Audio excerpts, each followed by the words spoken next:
प्रभु के नित्य संबंध को स्वीकार करके अन्य संबंधों का त्याग अनिवार्य है। दूसरो न कोई।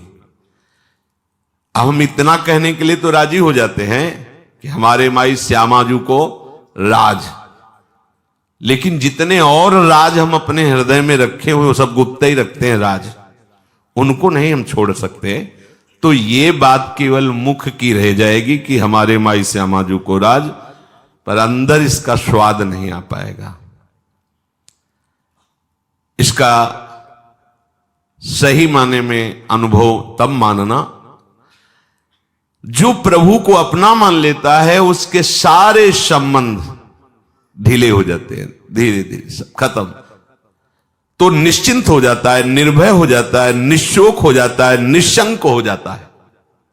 ध्यान दीजिए, जिसने प्रभु के संबंध को स्वीकार किया उसकी पहचान है उसके अन्य माने हुए संबंध सब ढीले हो जाते हैं। अब आसक्ति नहीं, अब किसी से अपनापन नहीं रह गया। तो क्या होता है, उसके हृदय में निश्चिंतता, निर्भयता, निशोक, निशंक। ये केवल साधन से नहीं हुआ है, प्रभु से अपना संबंध स्वीकार करने से और अन्य संबंधों को मिटाने से। जो मिटे हुए ही हैं पर आप माने हुए हैं सत्य, इसलिए आपको जो सत्य है उसका अनुभव नहीं हो रहा।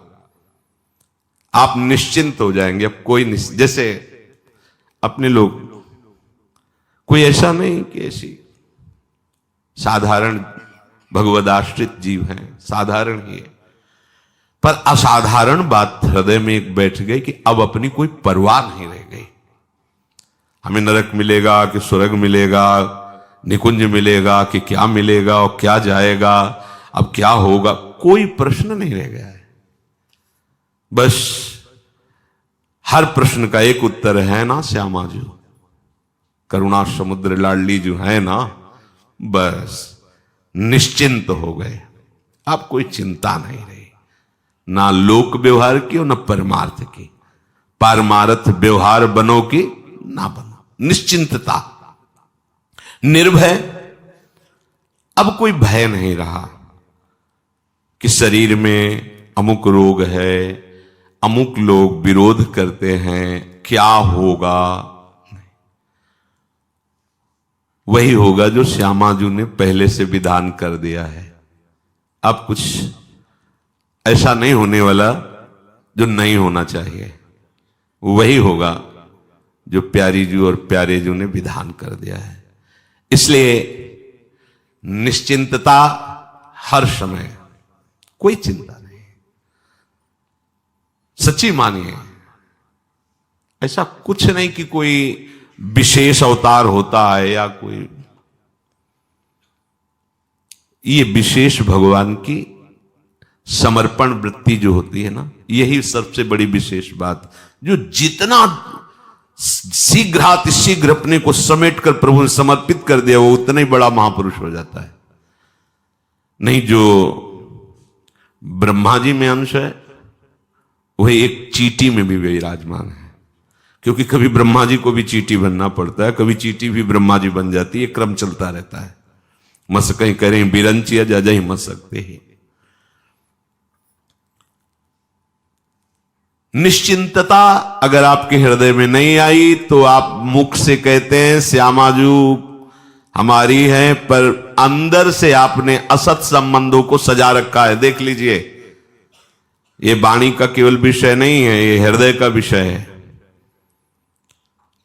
अगर आप कहते हैं कि हे नाथ मैं आपका हूं, आपके सिवा मेरा कोई नहीं है, तो आपके अंदर निश्चिंतता आ जानी चाहिए। फिर चिंता आपको क्यों सता रही? इसका मतलब कुछ सजाए हो, अभी कुछ बचा के रखा है आपने, तभी आप चिंतित हो, नहीं तो निश्चिंत हो जाओगे।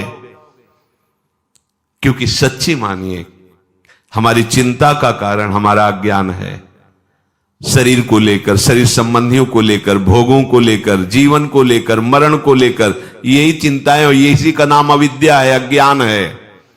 अब हमारे जीवन भी प्रभु है, हमारा मरण भी प्रभु है। कोई कहते हैं मरण प्रभु कैसे हो सकते हैं? तो विभूतियों में वर्णन किया है कि सब कुछ हरण करने वालों में मैं मृत्यु हूं, तो मेरा प्रीतम श्री कृष्ण आ रहा है आलिंगन करने मृत्यु रूप से। अब क्या चिंता है? जिसके लिए पूरा जीवन व्यतीत किया आ रहा है, अब क्या चिंता है? तुम्हारे लिए मृत्यु होगी, मेरे लिए मेरा प्रीतम है, अब क्या चिंता है? निश्चिंतता उसके रोम रोम में भर जाती है। दूसरा, निर्भयता। किससे भय करे? बड़े से बड़े भयावह रूप में मेरा प्रभु विराजमान है, अब क्या भय करना है? नहीं होता भय। जब तक कुछ अपना माने हुए तब तक मेरा शरीर, तो भयभीत हो जाओगे। दो प्रकार का भय होता है, एक विचार भय और एक होता है स्वाभाविक भय। स्वाभाविक भय शरणागत में भी होता है। जैसे हम सत्संग कर रहे हैं, बड़ी जोर की आवाज, अभी आंख कुछ हो, एकदम ऐसे हो जाएगा, ये सबके शरीर में होगा। एक बार पूज्य परमहंस स्वामी श्री मंगनानंद सरस्वती सेनपुर, बड़ा विशाल वट वृक्ष है, उसी के नीचे पद्मासन में बैठे ब्रह्म चर्चा कर रहे थे। तो एक आगंतुक गंगा किनारे आए हुए महात्मा थे, बड़े त्यागी तपस्वी, यही चर्चा वो कर रहे थे कि बड़े बड़े सिद्धों में भी स्वाभाविक भय विराजमान रहता है। तो उनका जब ब्रह्म बोध हो गया तो स्वाभाविक भय कैसे रहता है? जब वो जान गया कि मेरा स्वरूप ब्रह्म में, तो स्वाभाविक भय भी कैसे रह जाएगा? बोले नहीं स्वामी जी, स्वाभाविक भय होता है। और इतने में एक चील जो है, चील पक्षी होता है, वो ऊपर से सूखी डाल में बैठा, वो झरझर जैसे पत्तों से करती हुई ऐसे ऐसे हो गए। सिद्ध महापुरुष थे स्वामी मंगनानंद सरस्वती। उनका स्वामी जी आपको ब्रह्मबोध नहीं है क्या? ये क्या था? बम थोड़ी फूट रहा था, वृक्ष से एक छोटी डाल ही पत्तों से लड़खड़ाती हुई है। ये क्यों चेष्टा हो गई शरीर में? इसे कहते हैं स्वाभाविक भय, और ये बना रहता है। अचानक कोई आवाज, कोई ऐसा, वो एकदम ऐसे होगा।